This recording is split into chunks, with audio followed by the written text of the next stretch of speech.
Hey everybody, welcome to Average Guy Opinions. I'm your average guy, John Corelli, and I am out of shit. I have so little to talk about right now. I've talked about everything I do, right? I'm trying, like my last video is talking about how to keep busy and how to have a healthy life and stay out of depression. And then I named all the stuff I've done, and you guys have, especially the people that follow me every day. Jennifer, thank you. Mom, thank you. And I think you're the main two, but I also thank you, Max. Thank you. Who else is following me? I think Kathleen might be watching. Anyone, if I haven't named you, I suck and I apologize. But for the people who have followed me so much, Jennifer, thank you for following me on the big screen. I think that's hilarious that you get to see this eggplant shaped head in veritable 3D almost. It's just this massive floating head for you. So congratulations, I guess, and thank you. I don't know, but here's what I came to talk about because, like I said, I have nothing. So I thought about the concepts, or not the concepts, just how I was affected by all the presidents of my lifetime, what I think of them, and I think I can easily fill 10 minutes on that. But, okay, so I was born in 1967. Lyndon Johnson was president. Obviously, I was a baby. I have no recollection of his presidency because he was only president for about a year and a half before Nixon took over in January of 69. And so, I know nothing about Lyndon Baines Johnson except for the fact that he took over for Kennedy after he was shot, and that he and this is stuff that I know just because I'm a history major, or was a history major, have a degree in history with a minor in political science. So the things I know about these first few presidents is only because of what I know from history, not actual remembrances of my childhood. So yeah, Lyndon Baines Johnson was in a horrible place. He decided to keep us in Vietnam. That was rough. And then he was also he coined the phrase "the war on poverty" because the disparity of the upper class and the lower class in this country was getting worse.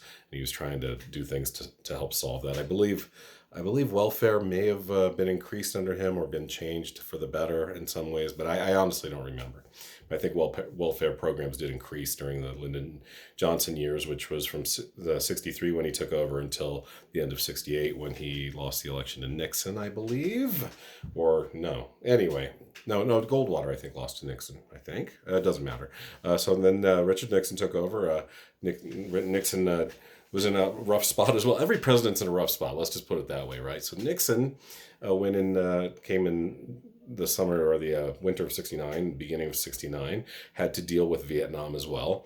Eventually, kind of, sort of got us out of Vietnam, but he also, a lot of his cabinet was war hawks, people who wanted to stay in Vietnam and wanted to finish off any set objectives that we had there, despite the fact that that war was an absolute mess.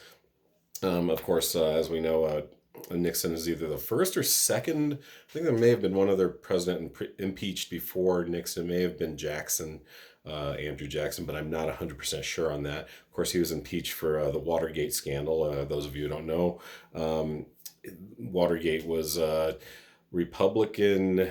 I don't even know how to say it. The Watergate Hotel was apparently where some files were kept, I believe, or maybe I don't even know. But basically, people went into Democratic headquarters and stole secret files, or files that at the very least were not supposed to just be publicized or shared in any way. And he was impeached for that. And then he resigned from office at the end of the impeachment or during the impeachment. And this was kind of seen as almost like a settlement in a law case where you better quit or we're going to fire you, I guess is the best way to put it. So not really, but that type of thing where it's not looking good. These impeachment hearings are going to have you ousted out of office, so you better quit. His vice president was Gerald Ford, and pretty much Ford is the first guy I kind of remember. I remember a tiny bit about Nixon and Watergate because I was like 6 or 7 when that was happening in 1974, and then Ford came. I remember Ford had an assassination attempt against him, and then it wasn't very memorable for me because I was being a kid, and then Jimmy Carter came along in 1976, and because I think after 8 years of the Republicans not doing great things, the country was tired of it and gave Carter a chance, and Carter ran. Jimmy Carter was a great foreign relations president, in my opinion. Now, at least a good one. I mean, he was really probably the last in a long time, and the first in a long time, frankly, to really get the Egyptians and the Israelis to broker a peace agreement. Camp David Accords were big when I was a kid. I remember that. I remember he and Anwar Sadat and Menachem Begin all holding hands and shaking them very vigorously because they felt like they had finally maybe found a way to have peace in that region of the world. And then, but there were a lot of failings of the Carter presidency.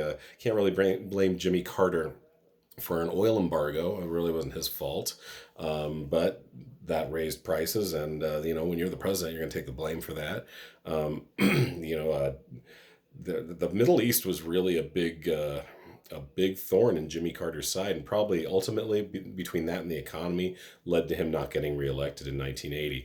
Of course, there was the Afghanistan crisis. The Russians had invaded Afghanistan. We had CIA operatives training some of the natives to defend their land, and they did a very good job out of it. And today, those guys are probably the Taliban, believe it or not, or at least kids or grandkids of the Taliban, of those tough fighters. Those are the guys you want on your side, and now they're not on our side. They're not on anybody's side. They're on their own side. They're starting a theocracy in Afghanistan. Pretty scary, and we got out of there. But, that's, as the saying goes, it is what it is. It's bad, but that part of the world is very hard to control or do anything about. Anyway, so back to Carter. Of course, there was the Iranian hostage crisis that went from late 78 all the way, late 79 all the way through 1980 until Inauguration Day, when they came home the same day that Ronald Reagan was inaugurated. That was a very frustrating time, obviously. They had, I think, 50 some hostages. I think it started with more, but then they brokered to send the women home, and then I believe there are 55, something like that, maybe 75. A lot of hostages that were when the embassy was taken over, when the Shah of Iran was overthrown, the Ayatollah Khomeini was given power. I don't want to say he was necessarily freely elected, but the people apparently wanted him more than the Shah. I could give you a little brief history about the Shah and Great Britain and oil, but we'll pass on that. I just want to go over the presidencies. So this will probably be a two-parter, because now I'm going to go to Reagan, and I'll probably get about halfway through Reagan, because I'm already at 7.5 minutes. See how I can just talk, yap. That's what I do. But so Reagan is probably my most memorable president, at least at a young age. At this point, I'm starting to become aware of the world. He's elected. I'm 13 years old.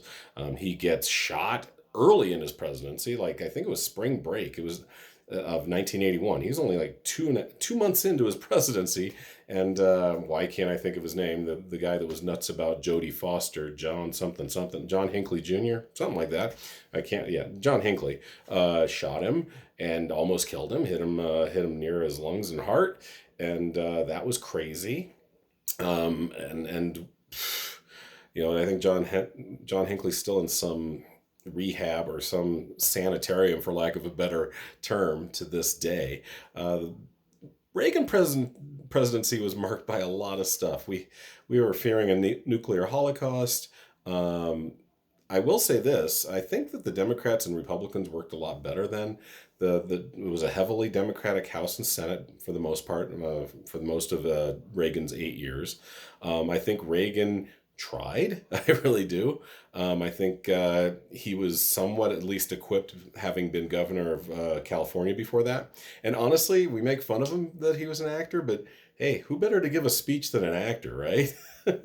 He said some things, in my opinion, were very irresponsible. To call the Soviet Union an evil empire is a little over the top, especially when they are armed to the teeth with nuclear weapons, and so are you.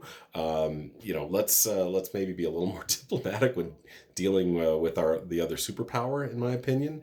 I remember in 1980, I went with my parents and other members of our Unitarian church to circle around Rocky Flats.